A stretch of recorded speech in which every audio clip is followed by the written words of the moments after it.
So hello friends and welcome back to my channel. Here on Brin, I talk about life and study at the Australian National University in Canberra, obviously in Australia, and what your life would be like if you studied here as well. In today's video, however, I am going to be revisiting a semi-series, or what was going to be a series, that I did a few months ago called the Diet Diaries. And I just wanted to give you guys an update on basically how my fitness and health and lifestyle journey is going. So since I started my fitness journey in January, or maybe not fitness journey, maybe healthy lifestyle journey in January, I have lost a total of 11.3 kilos, which I think is quite a lot to lose in 5 months. Alright, I should just point out my nose is really red because I've been out in the cold.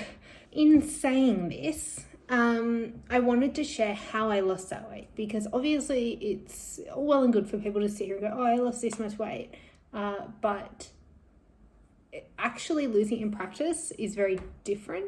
And you know, I watched so many videos on YouTube when I was trying to lose weight again, to get one, motivation, and two, just to hear about other people's experiences and what they did to lose weight. I want to say that this journey has been very gradual and more of a lifestyle change rather than a fad diet or a, you know, hardcore exercise regime. You know, at this stage in my life, for this season of life, I don't really have the capacity to do that. You know, I'm very busy with school and work and all of the other things that are going on in my life. And I didn't feel like I could commit to doing, you know, 3 months of exercise kind of thing. I felt like that would be very overwhelming for me. So at the start of the year, I decided, you know what, I'm going to make some gradual changes with my food. Now this is important because, as I talked about in my last Diet Diaries video, I didn't have a great relationship with food, and I often used food to emotionally eat. And so when I was stressed because I had exams, or, you know, I just felt really tired after a long day at work, instead of eating something that was healthy and nutrient dense, I instead chose easy options. Sometimes weren't even meals. So sometimes I would just eat a packet of chips for dinner. And by packet of chips, I don't mean like one of those small single size packets. I mean like an entire family size packet of chips just for my dinner, with lollies and ice cream and other things. Which is obviously, you know, not a sustainable or healthy way for you to fuel your body. And like, in saying that, I obviously did eat a lot of other healthy things at the same time. You know, I ate vegetables, I ate salads, a whole range of stuff, right? But my big problem area was these days when I would kind of go on binges, because I would be either feeling really emotional or really tired, or just like I couldn't be bothered to deal with it all. And instead of then cooking something quick and easy like a pasta or something, I would decide to either make something calorically dense or purchase something calorically dense. So yeah, that was the problem.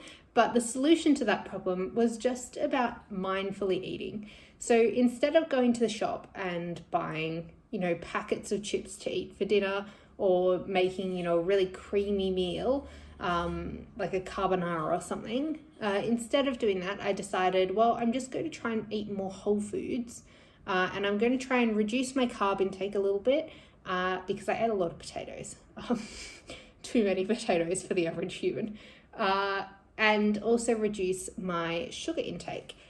So basically I focused on eating whole foods and nutrient-rich foods instead of eating processed foods. Now I know that advice is probably stuff that you've heard before, and probably stuff that you don't care about, but I want to point out that I didn't restrict during this time. I wasn't calorie counting. I just decreased my portion sizes a little bit, and I was still full. I was never hungry, and if I was hungry, you know, I'd just get some sort of a snack, whether that was, you know, some hummus and pita bread, or some like yogurt or fruit or something like that. Yeah, like I wasn't starving myself, I suppose.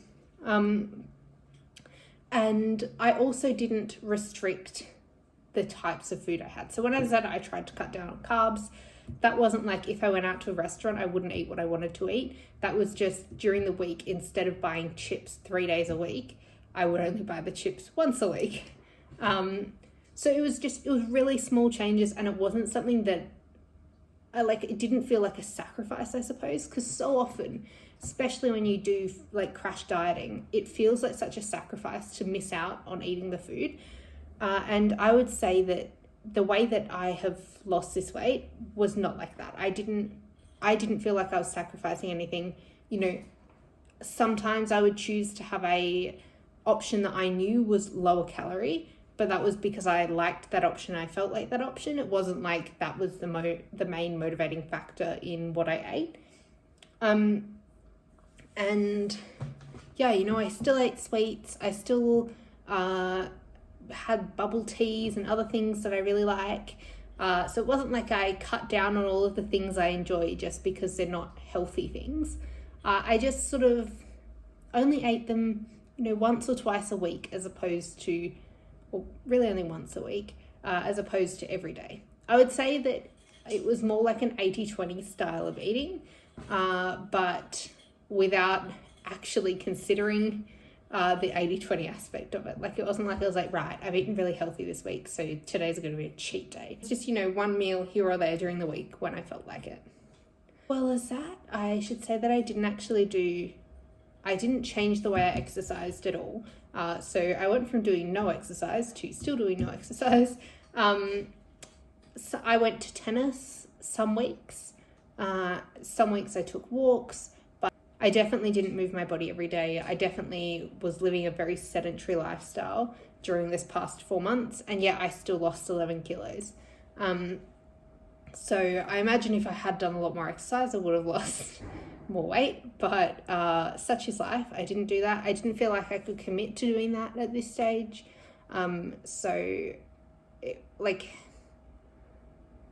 I know that exercise is really important, but when I've got so many other things on my plate, it doesn't feel like something that I can commit to doing, and often it makes me feel more overwhelmed if I go, oh, I'm going to commit to doing this, regimented exercise plan, or like, I don't know, this workout challenge, because then I feel like I have to do it, and then there's pressure on me, and yeah, it just wasn't working out. So I stopped sort of forcing myself to do the exercise, and instead just focused on how I was eating, and making sure, you know, that I drank lots of water, and that I ate lots of fruit and vegetables. The things I could have improved during this time were my sleep.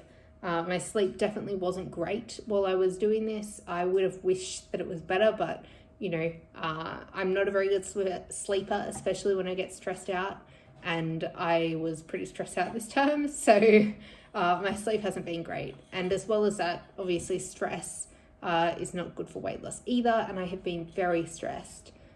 So I'm still really proud of the 11 kilos I was able to lose in that 4 months. Even with all of those things working against me.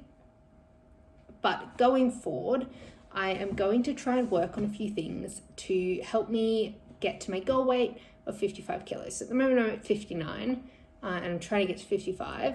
So to get to my goal weight of 55, I'm going to be focusing on a few things. One is I'm going to be even more mindful about what I'm eating. I'm going to do a little bit of restriction, because I think that to get over this plateau, that's what I need to do. So I've been sort of plateauing around 60 kilos for a while now, but just to get over that, I think I need to be actively mindful about what I'm putting in my body, rather than just sort of thinking about the general food groups. I need to be more serious about, this is how much energy I'm putting in, this is how much I'm spending. I'm trying to get better sleep, but we'll see how that is once I actually finish term, whether that is possible or not.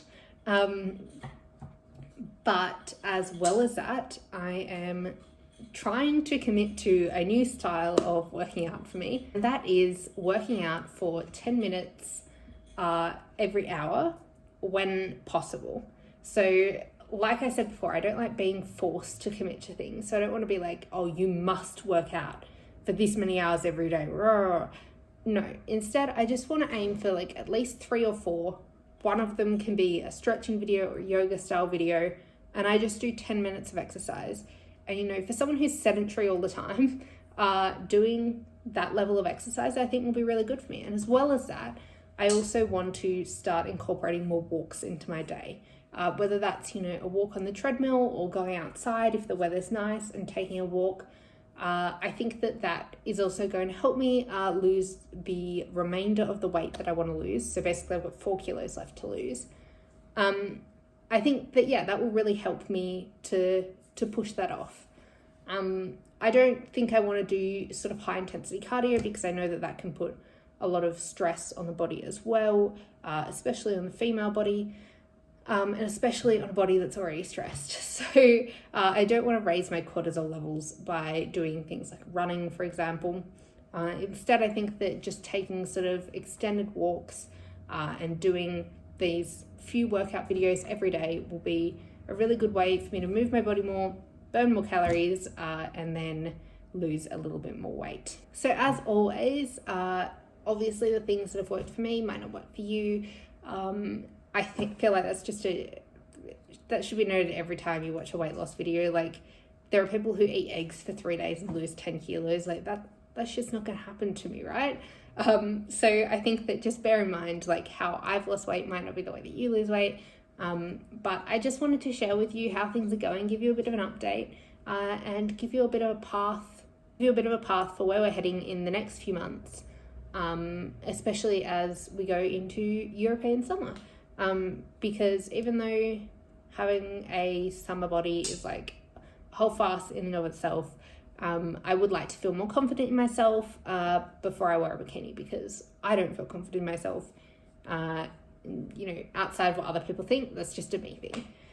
So yeah, I hope you enjoyed today's video, and let me know if you did. If you'd like to hear more about my diet and weight loss journey, please leave a comment below, and I will get back to you with any information that I can. All right, thank you very much, guys. I'll see you next time.